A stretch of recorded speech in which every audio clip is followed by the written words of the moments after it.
Yo, what's up guys? It's Coach Jin here, or Talon.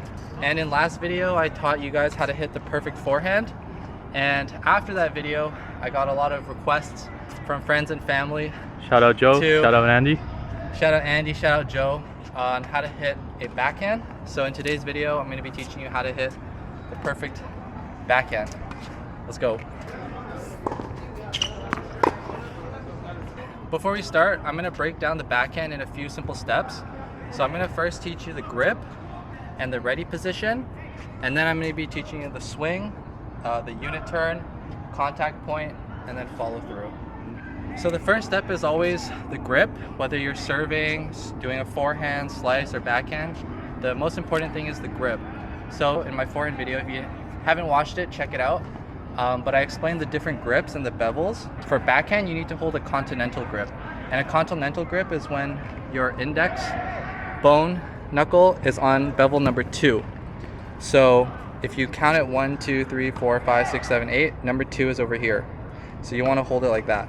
It's also known as like the hammer grip. So when you hold a hammer and you smash something, that's the grip you want to hold. Your left hand should be held in either an Eastern grip or semi-Western grip. It doesn't really matter, it's just personal preference. So that would be on this flat bevel here, is where you would hold your offhand.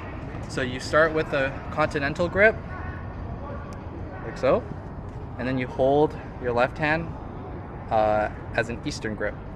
So it would look something like this when you hold the racket. The first step is the ready position. So if you remember in my last video, you always want to hold the forehand grip with your offhand on the choke of the racket. So when you see a backhand come and you split step, the first thing you want to do is you want to use your offhand to switch the grip for you. So that's what this hand does. Your offhand, so I'm holding forehand grip and I rotate to swap with my left hand. And as I do that, I'm turning my body sideways. And when you turn the grip, after you turn it, you drop the hand down and you turn your body sideways. You can see I'm turning the grip, and as I turn the grip, I'm rotating my body sideways in preparation for a backhand.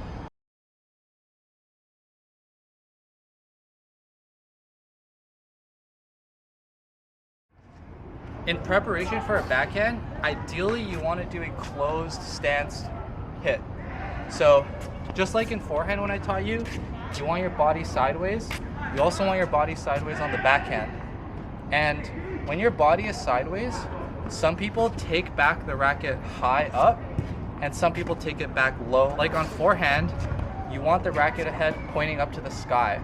So when you get ready, you turn the grip, just turn your body, and you want the racket head pointed up to the sky. So if I'm this way, it looks like this. And it's important to note when you get ready, you want to point your shoulder at the ball, and you want to tuck in your chin, and I have a straight arm with my main arm and then a bent elbow with my off arm.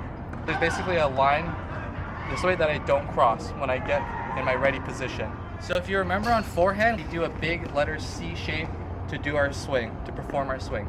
So we start up here and we make a C shape. You want to do the same thing on backhand. Think about making a big letter C. And one important thing is it's called a racket flip or racket drop. So you can see the path of the racket. As it comes down, my wrist is loose and it comes down and up. So my wrist is not always in a flexed position like this. I'm not swinging like this. The racket head dips down and up. And one of the most common analogies is if you pretend you have a bucket of water below you, what you want to do is you want to scrape the tip of your racket in that bucket of water and you want to flick the water up. So similarly, if you wanted to splash someone, you would dip your hand in the water and you would scoop it up. So it's the same analogy on backhand. So you start up high, make a big letter C. As I swing, I dip the tip of the racket into the water and I want to splash it up. So again, it's like this. Notice how my wrist is flexed like this. So every pro player, when they hit the backhand, their wrist on their dominant arm is bent. It's bent down like that. So you'll never see someone hit a backhand like this. There's a big difference. It needs to be bent down. And the point of contact, again, is like on forehand, you want to hit it in front of your body, almost like you're reaching for it. Yeah, so if you do a side pro stance, as I pause for the point of contact, it's all the way in front of my body like this. So you see how far in front of me it is? So I'm not hitting a backhand beside me, I'm not hitting it behind me, but instead I want to time it so I hit it in front of my body like this, so I can generate power.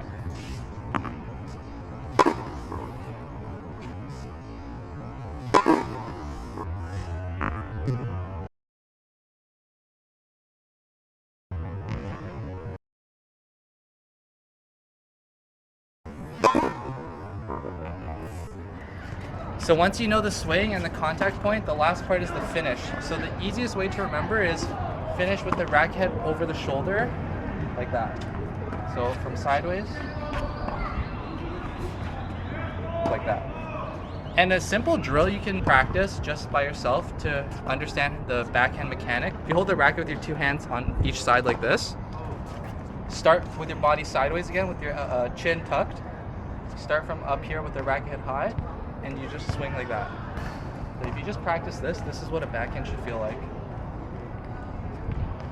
And this will teach you that both your shoulders, you have to remember, as you rotate, your shoulders rotate from one side, pointing this way, finishing on that side. So that's how you generate speed. It's the twist of your shoulders and your whole body. So now let's talk about the footwork. So again, like on forehand, when you're in ready position, you want to split step, and as soon as you see a backhand come, you turn your body. You always want to turn the outside leg first. So on forehand, you remember I taught you, you first turn this foot and then you step. So it's the same thing on backhand, you'll turn this foot and then you step. And when you get ready to hit a backhand, your dominant foot should be pointed either parallel or slightly angled. But you never want to have your foot pointed like this. This is a common mistake a lot of beginners make, because then your hips are already rotated, so you won't generate enough rotational force to hit the ball. It's a 1-2 backhand. So you step with the out foot. This is the final step. So you come like this, 1, 2, hit. Or, what about the spacing? Or it's anything you do, but eventually it's 1, 2, hit. This should be the last foot that comes in before the swing. So you can do whatever you want, but it's 1, 2. When you finally take your last step with your dominant foot, you want most of the pressure on the toes. So you don't want to step flat foot, because when you step in, I want to put more pressure here so that I can use it as a pivot to rotate my whole body.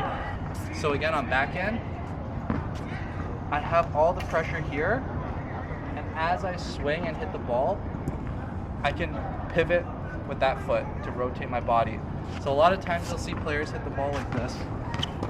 And you can even practice it yourself. So you just get ready and swing first and let the body follow along. So it's like this.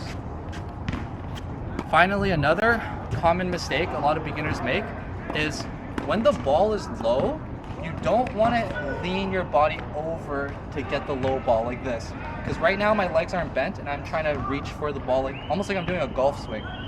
But instead, you want to get low to hit the ball.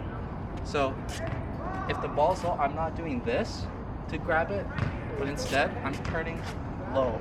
I'm generating power with my legs to get low to reach for the ball.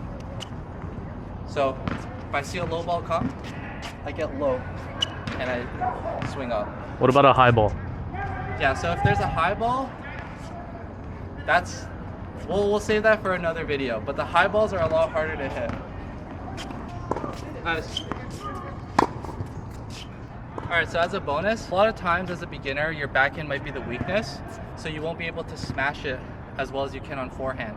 So the trick to hitting a quick backhand is you want to use the ground to your advantage. So as I dip the racket in the water, I'm loading up on my front leg as well as the balls of my foot, so I can quickly pivot my body as quick as possible. point of contact, again, is in front of your body, and you want to swing as quick as possible. You want to remember that you want to swing through the ball. So if you want to generate power, you need to swing through the ball. So notice how when I hit, my racket is still moving from back to front, and then it comes up. So if you want to do a topspin backhand, that's when you come down and you want to brush the ball up. But if you want to generate power, you need to hit through the ball back to front. So the racket starts up high behind me. As I come in, I hit the ball and I hit through.